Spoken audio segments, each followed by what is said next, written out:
Welcome to Coming Inside Out. I am John Derler. I'm Brian James. And welcome all you gays. Pride Month. It's awesome to be gay. Yes, it is. And proud to be gay. Proud to be gay. And also, you went to Pride. You went to WeHo Pride. I did. Last yes. weekend. So walk us through and tell us how your day went. Well, for gay dads, we went to a gentleman's house that lives about a block from West Hollywood. That's convenient. Had breakfast at his house. Yeah, it was nice. It was nice. Had breakfast at his house, walked down to Santa Monica and watched the parade. I think the parade was an hour and change. What time was the parade? I think the parade was at 12:30. Now, and I've been to Pride in a long time in West Hollywood. Is the parade like Halloween parade? Because the Halloween parade is very graphic. I mean, there's no. Actually, I was a little disappointed because it wasn't that graphic. Well, so the fire truck was one of the very first vehicles to come down in Pride. And I thought, this is all going to be firefighters without their shirts on, like all their calendar firefighters. Right. And it wasn't. It was just firefighters in their truck going down the boulevard. Yeah, it wasn't. Were they hot, though? I mean, they don't have to have their shirts on. They were inside the... So you couldn't see. They had their sunglasses on. They had all. Look, I think that's something that you should write the mayor about and the city council and have them make sure that they're a little bit shirtless for the next prize. Well, there was a fire truck that came down much later in the parade, but I think it was probably a retired fire truck, and then there were just they retired or firemen. No, they were. I don't know. It was as far as parades go, it was all right. How long did it last? How long was the parade? Maybe it's a little over an hour and a half. And so who all came through? You had any celebrities? The gaymen's choir came through. Did they sing? They did sing. No, who's our gay father that did? John. Was he? J-O-N. He was driving the truck. Oh, was he? Yeah, he was driving the truck. And did they sing as they go down the parade? Or I'm probably the wrong person to ask. I was more people watching than drunk. Not yet. No. Okay. No. We all had but you had brunch. Y'all were hitting the mimosas. Mimosas. We had a good time. Someone made me a drink to take down to the parade. Yeah. And it was basically a styrofoam cup of vodka. That's all it was. Nothing nice with it. Yeah. And then afterwards, we went back to his house. We ate a little bit, and then we did the whole WeHo. The pub crawl. We walked. We looked at all the vendors. We did all the stuff. But the coolest thing was we ended back up at the Abbey. The Abbey. And the guy that we went to his house, he rented space at the Abbey, and he had a roped off section, and there was like 40, maybe 50 guys, 50 guys in a roped off section, full bottle service. We were sitting there. Eye candy galore. Because you guys were like in the center of the Abbey. For people who have not been to the Abbey, it's really a huge outdoor area, also with indoor areas of bars and dance floors and things. This place is insane. Yes. And you were out in the outside area because everyone has to walk to the bathroom past this. So the eye candy's great. Oh, that's a good section. Yes. Y'all were I was there for I think I was there for probably 3 hours. Were you really? Yeah. 3 hours.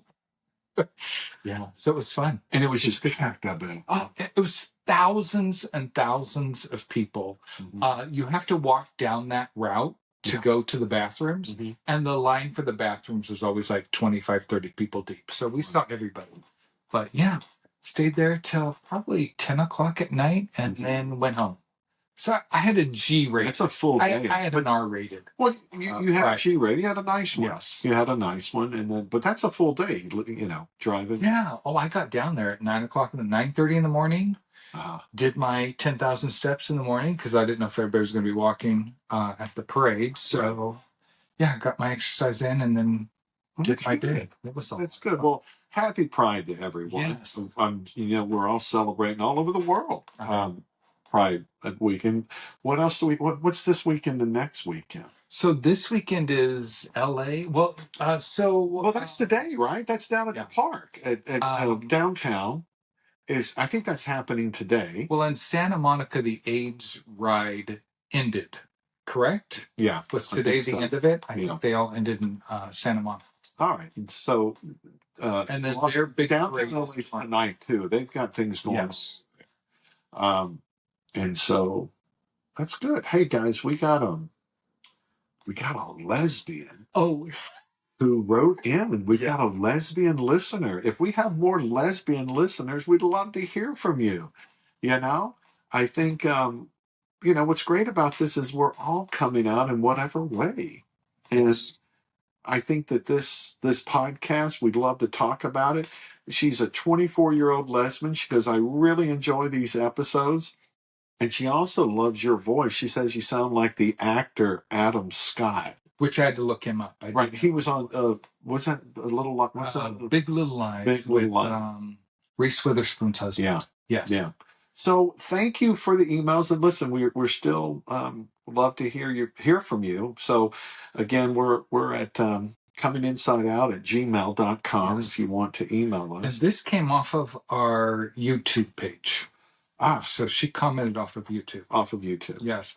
And you know what's so nice about this, John? When I was coming out when I knew what was happening with me, late teens, early 20s, we had nothing like this. Right. We had nobody to listen to, nobody to tap into, nobody to talk to. So it's amazing that we're both in our 50s, and I don't know where this woman is, but she's somewhere listening to our Gay Men's podcast. I wish I had that.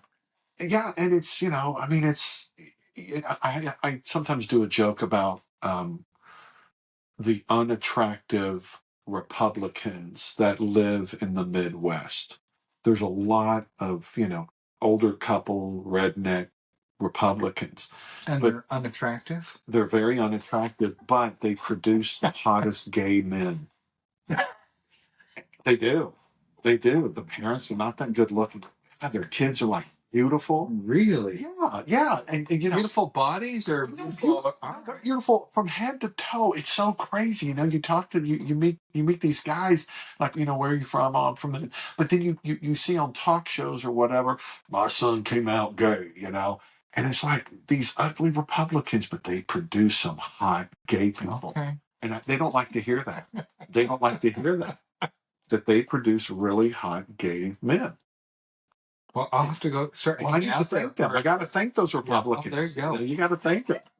Seriously, you got to thank them for that. At least they're giving us some hot people. They're giving us something. I don't know. They're so against it. They're so against it. They're so against it. It's terrible. You know what I want to talk to you about and what I've heard? There was a movie with Philip Seymour Hoffman and Robert De Niro. And De Niro had a stroke and he had a stroke and he was in his New York apartment and his neighbor was a drag queen, Philip Seymour Hoffman. I forgot the name of the movie. But he hated gay people. He hated, he made fun. And De Niro played this, guy, he had the stroke, but he had to go have speech therapy. And he meets with Philip Seymour and they have a bond. Of course, they're on the outs, they're different, ideals and everything. But Philip Seymour Hoffman's character helps him. But there's a scene where Philip Seymour Hoffman and all the drag queens are talking about, I think maybe a pride parade or something, but they're also talking to the log cabin Republicans. You know what the log cabin Republicans are? I do not know what the log cabin Republicans are. That's the Republican gay men. Never heard of it. No? Yes. And you know what? I need to research it more, and I know I'm throwing it out there, but I've heard it before that, gay men, but they're Republicans. And so it's a great scene if you ever watch it. He's talking about, Philip Seymour, because listen to me, you redneck, I'm not redneck, but you Republicans, you guys are just like us. You get down on one knee and suck dick. So don't even come after me. We got a lot in common. But I guess the political views are different, and I've heard about that. So if you are a Republican log cabin gay man. I'm going to have to look for that. I'd love to hear from you. Seriously, because, I mean, it's just interesting. It's very interesting what, are they, how many of them are, how many Republicans are out? Think about that. Think about that. They wouldn't, Yeah, I don't know. It was kind of just. I took a right turn here. So big picture on this from my 10,000-foot view. And I don't want to put my foot in my mouth. I think that over, I don't know, the last 10, 15, 20 years, the Republican Party has become a very Christian party. And so I don't know. When you talk about log cabin men, well, exactly. So seriously, I think they're called the log cabin Republicans, and they're gay Republicans. So I don't know. If would love to have you come on as a guest, a gay Republican. Why not? Why not? I'd love to hear your story. If he's going to talk about Trump, if you could talk about supporting the Republican Party, just don't talk about supporting. Don't talk about Trump, but I'd like to hear their story because that's what we're here for. Is their story any different than our story? I don't know. Let's get them on here and find out. Suppressed. They lived in some form of suppressive sexual state for however many years. Well, and a lot of people are still living in. I know, John. The most feedback that we're getting from our listeners are from men who have not come out. Right. So again, if I was still in the closet, I don't know. I don't think I would have sought out a podcast, a gay man's podcast. I was so tightly in the closet that I wish I had this because I would have known that there's a community of men out there. Yeah. But I didn't know any of this existed. I was afraid of getting on the internet because that gets me in trouble. When I was in sex therapy, my therapist, not conversion therapy. No, not conversion. Just sex therapy. She suggested I read the book called Velvet Rage. Oh, I love that book. That is such, and listeners, if you're out there and you have not read it, get it, read it. It is such a great book, and I can identify with so much that's in that book. Okay. You know what? Actually, I'm going to reread that book. Okay. I have that book. I read that book. My book looks torn up. I read it so much. I related to it. Are the pages sticking to each other? Or it's not a there's no pictures. There's no pictures. They should put some pictures in there. If they come out with a new version of it, have some pictures. There's some pictures. Yeah, mine is not sticky. It's just torn up. So there was a lot I could relate to with it, but then there was a whole bunch of it that I couldn't relate to because I did not grow up out and gay. Right. The struggle in the Velvet Rage is all of these people growing up in our culture, in our community as gay, and the effects that had on them. We have different effects because we were in the closet the whole time. So, well, but that was part of the rage because you were suppressing so much. Yeah. And you suppress so much. And how does it come out? Does it come out with you drinking? Does it come out eating? Does it come out with you angry? Yes, yes, and yes. Yes, exactly. I mean, come on, check. It really does. And it really has. And so, and that's the one thing that I'm kind of thinking about. What has changed within me since I've come out? And, I continue to eat, but, sometimes stress eat. I don't drink as much, though. That's interesting. And I don't know if it's because I'm getting older, but I don't drink like I used to.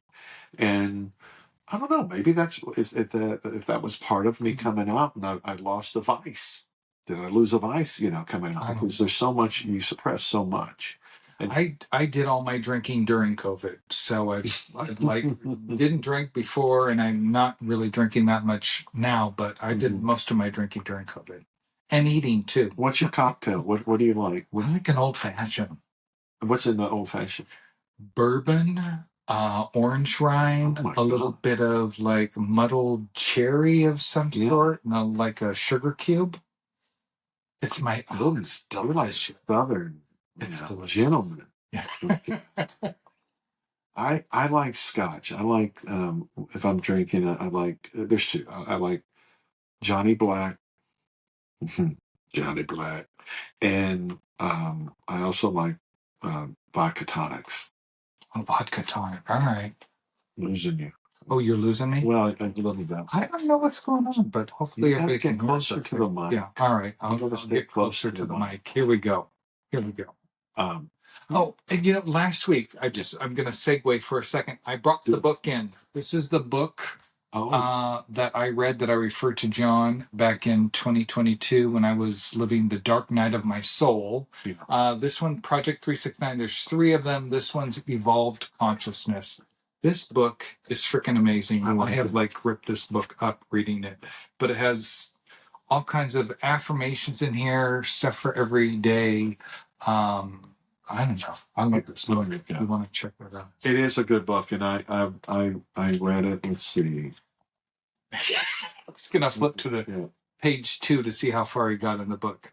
Well, John's looking at the.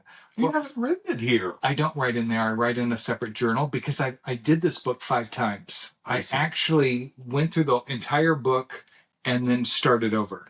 So I've done some highlighting in there, but yeah, that book was my absolute This was one thing that hit me here in this book. It says, this is the end of the old and the beginning of the new. I am now reborn into the person I desire to be. I rest in faith, satisfied with all that I desire in my inner world. Doors of opportunity are now presenting themselves. I see things that are not seen as though they were seen. I can feel that it is all happening for me. I can feel that everything I want is already mine. I feel it in my inner world. Yes. Listen, I love this. And I have a coach for my business. Okay. Oh, I did coaching too. You do coaching? I did. So my coaching, they were talking about, there's a statistic that there are, I think, 60,000 thoughts a day we have in our all right. And most how many of those are negative versus? No, they're negative. Oh, yes. They're negative. You've got 60,000. It's like you have so many thoughts that come through your head and your mind every day. And when you just subconsciously, if that is just on a repeat of negativity. And I was talking to my son today about that. He goes, oh, I'm not good at that. I'm not good. I go, because you're telling yourself you're not good at it. If you continue to tell yourself you're not good at it, you're never going to be good at it. And I go, I want you to wipe that out. Wipe it out and not do that. And so how many times a day do you say that you love yourself, that you love your body, that you love who you are? I am enough. For so long, it's just been negative. And this, I think, and then all of these other self-help books, it doesn't have to just be this book, but there's many books out there. The other one is The Miracle Morning, which I like. You told me about that one. I think we talked about that last week. But it's just really telling ourselves, because we come being shamed. We're shameful of who we are, and we're not worthy. And that was all the feelings that I felt inside before I came out.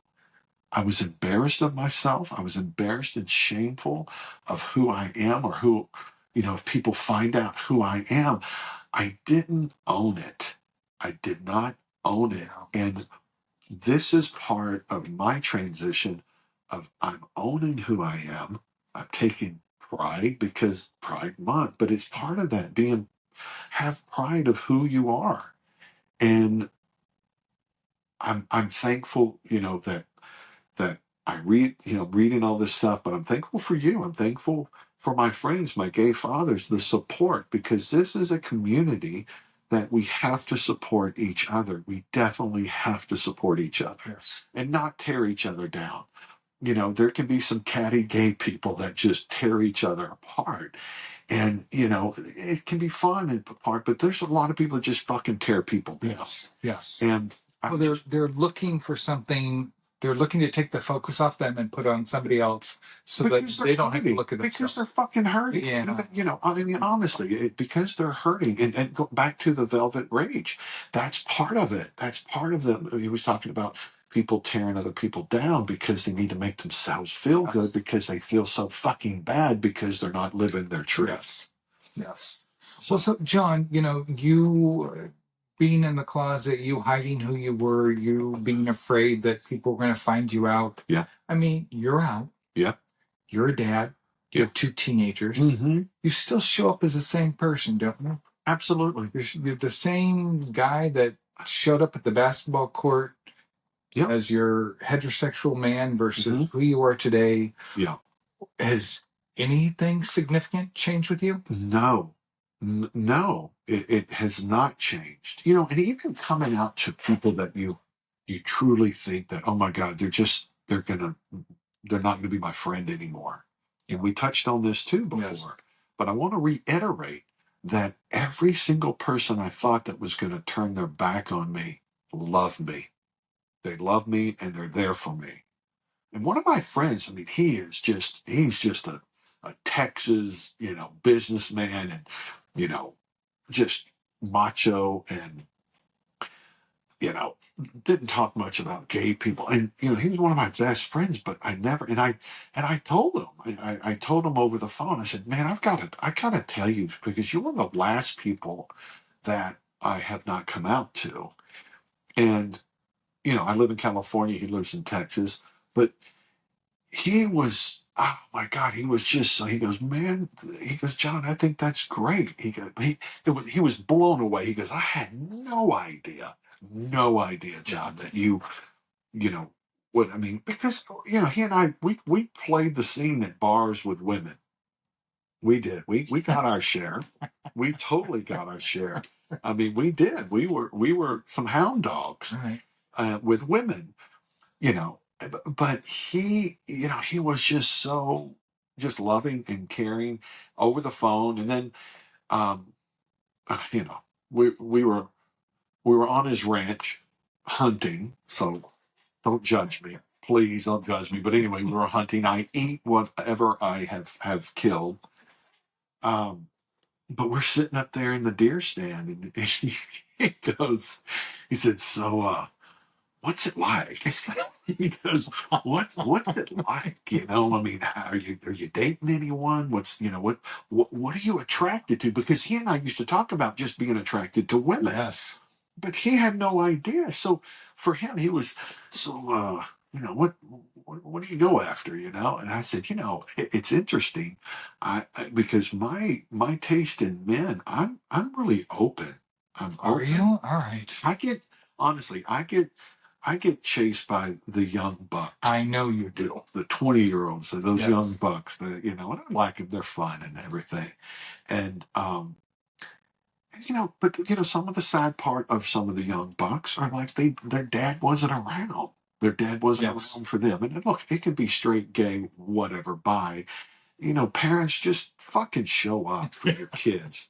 Yeah. You know what? Please. Really, just be there for your kids. But anyway, so he was, you know, again, we're sitting there looking for deer, you know. So what kind of, you know, dudes you like to fuck? Well, you know, and so it was just a very unexpected conversation, but it was support. How nice though from him. Yes, you know, and it just kind of blew me away that we were talking about that.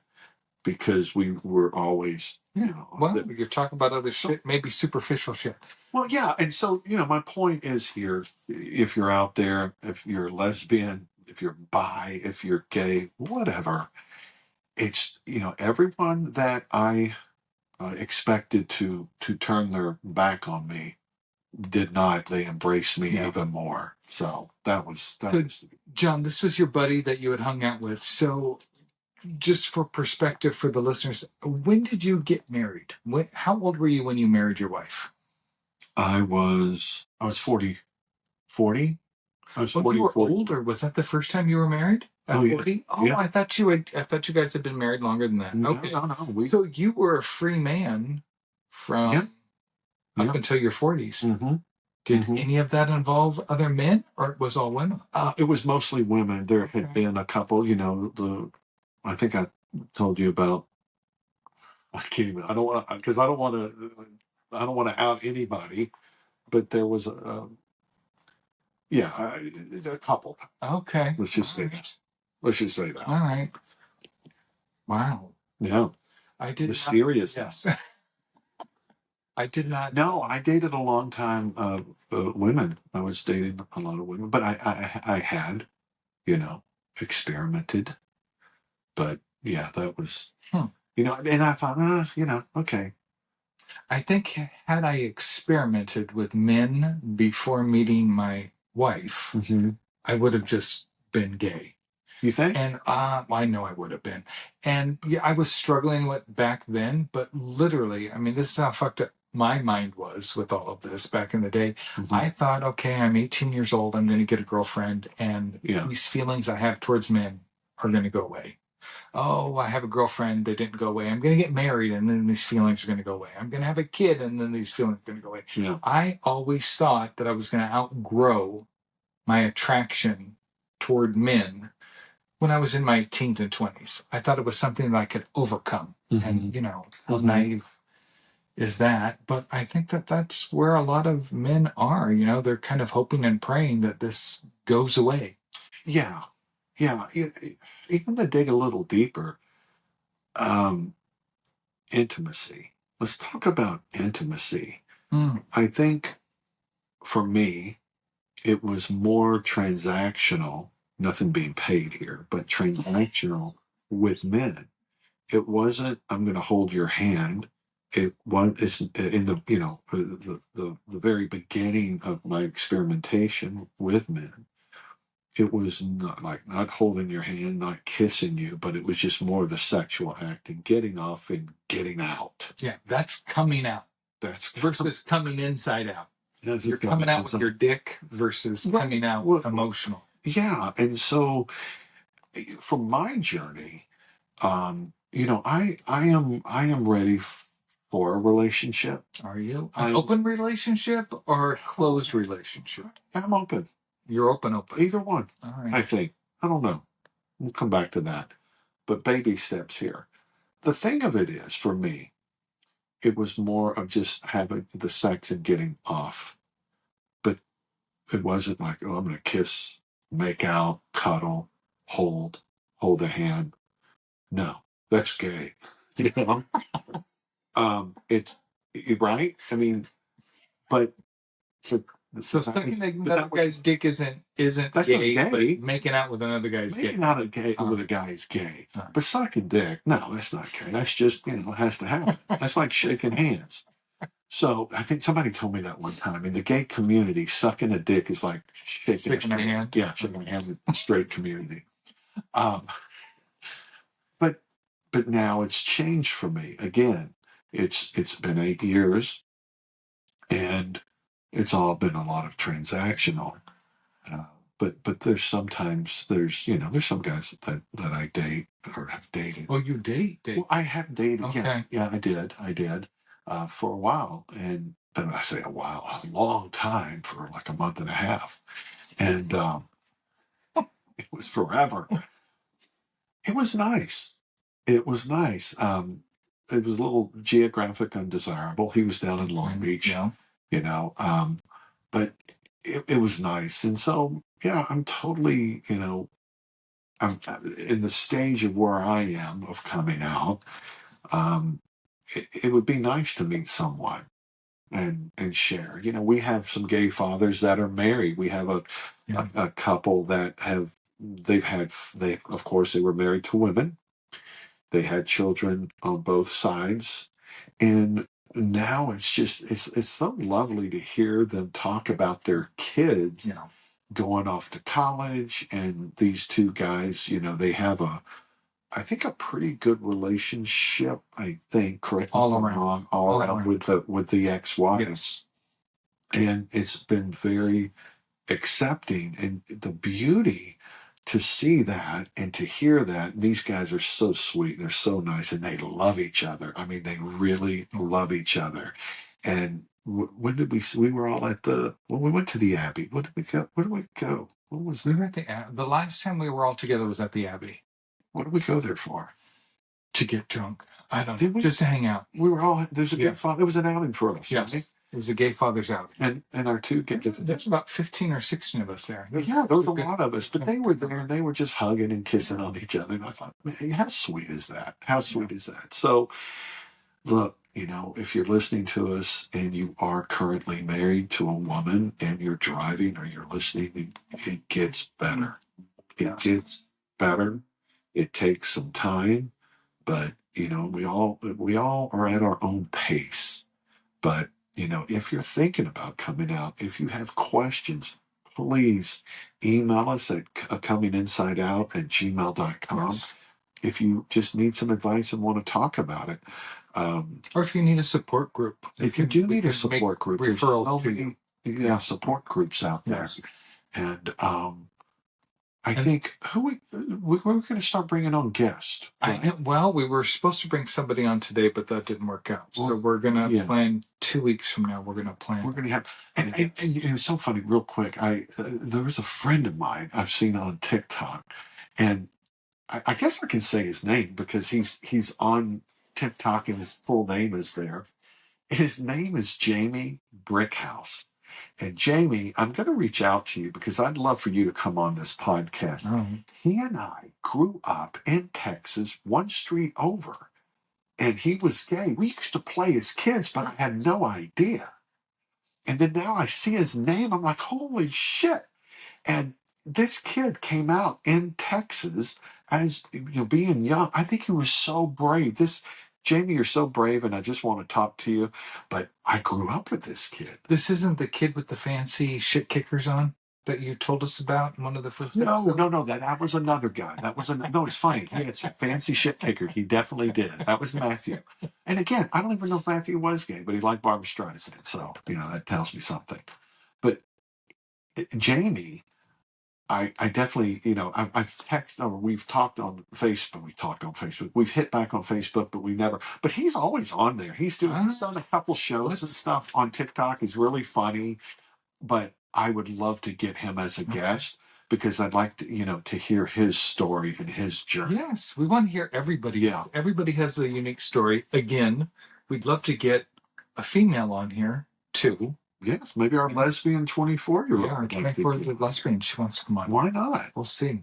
All right, we're at 30 minutes. I think we should. Are we ready to end this one? Right, let's end it. All right.